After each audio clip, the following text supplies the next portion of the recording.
Hey guys, Brian here. Hope everyone's doing good out there. I just want to give you guys a little update.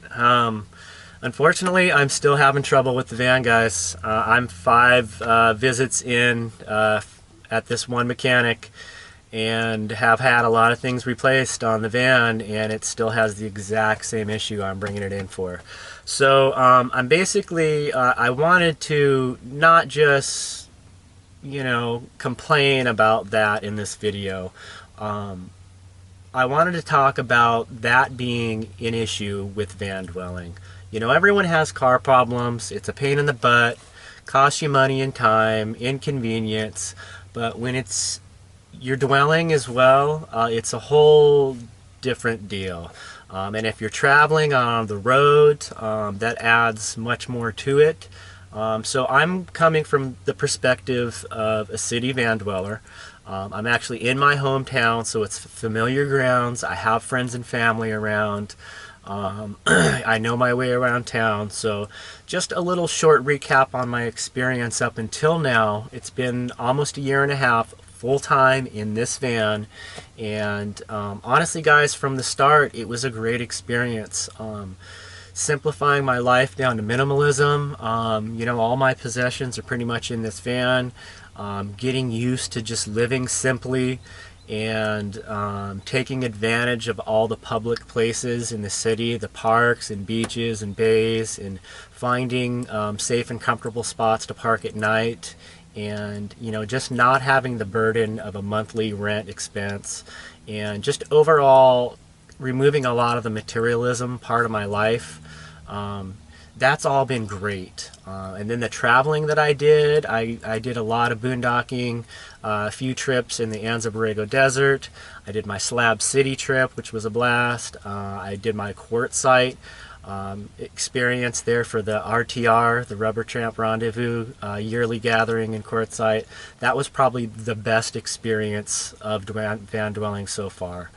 Just meeting up with all the other van dwellers from all over, all the other people that were interested in doing it, the veterans, meeting Bob. It was just a great experience. It really sealed the deal for me as far as wanting to pursue this for long term.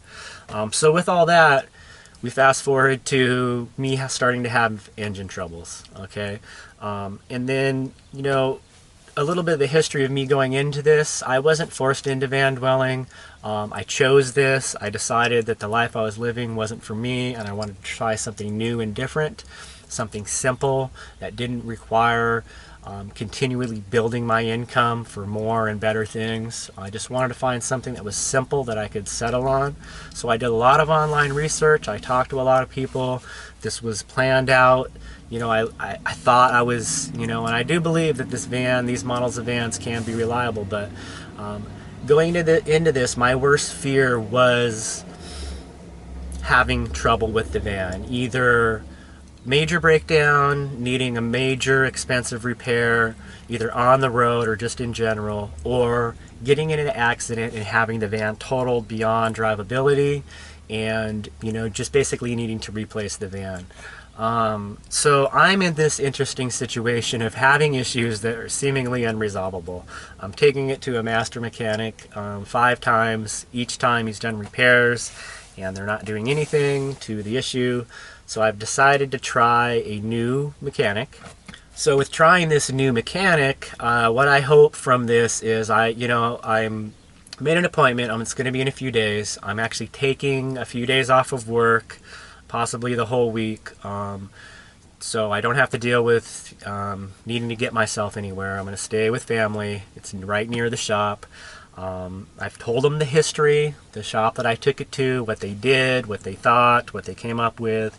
It seems like this shop is a little more interested in addressing the fuel system as opposed to the ignition system like the previous shop. They've been addressing basically what's been done so far. Fuel pump and filter, distributor, cap and rotor, wires and plugs, this crank sensor, the rear O2 sensor, ignition coil, the catalytic converter, the muffler. That was for the smog stuff. So quite a few things have been replaced, all seemingly would help the issue. So what I've decided is, and what I've come to as far as this whole van dwelling experience and having major problems with your vehicle, you have to be prepared to make some big decisions sometimes, and I feel like that's where I'm at. What I need out of this van is I need some reliability. I need the van to be serviceable.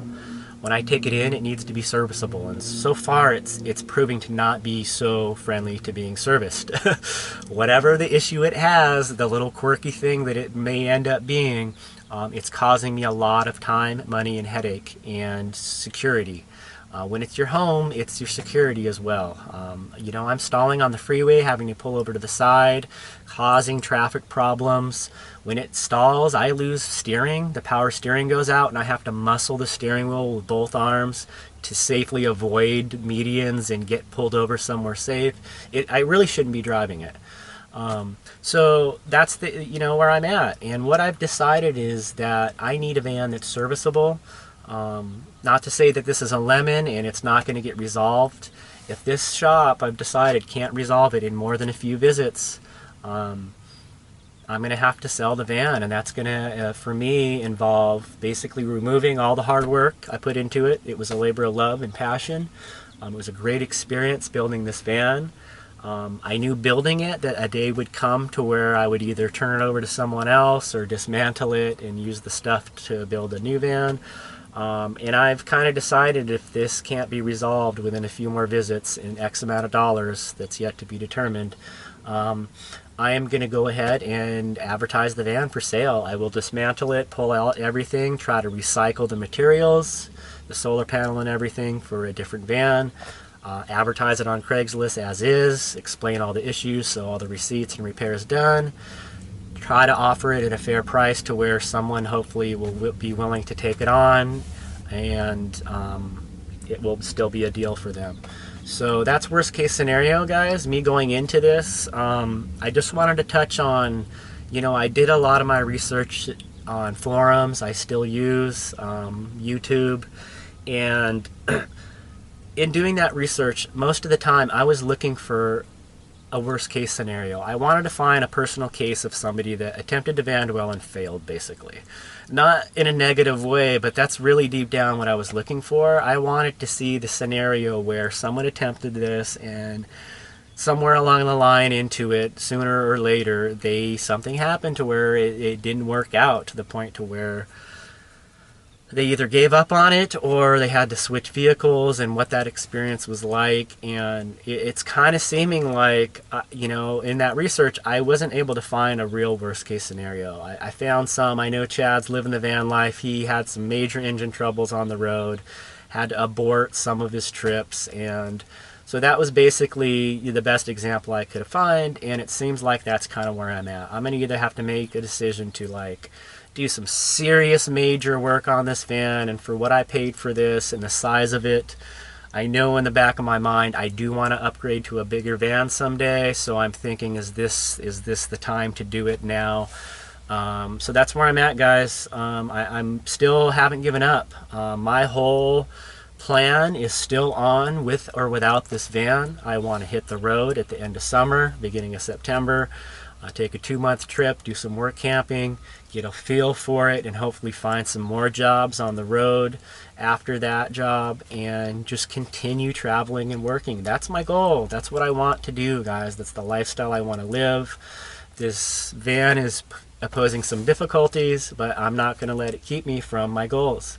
So I just want these videos to be, if I end up being grounded for a little while, a few weeks or even a month till I get back on the road, I want this to be a documentation, an example of what happens and how I get through it.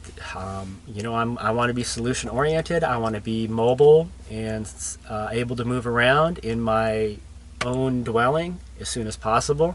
I haven't given up on this one completely, but if it doesn't work out in the next week or so, I'm going to make some big decisions, guys. So I just want to share this with you, everyone, and I hope it's helpful, and it helps with some of the fears that anyone's going through out there attempting this or already van dwelling and have yet to run into problems. This is how I'm going to get through it, guys. So I hope you keep watching, and I am going to be back on the road with adventures soon here. I'm not giving up, guys. So I appreciate you watching. I hope everyone is well, and we will see you very soon. Peace.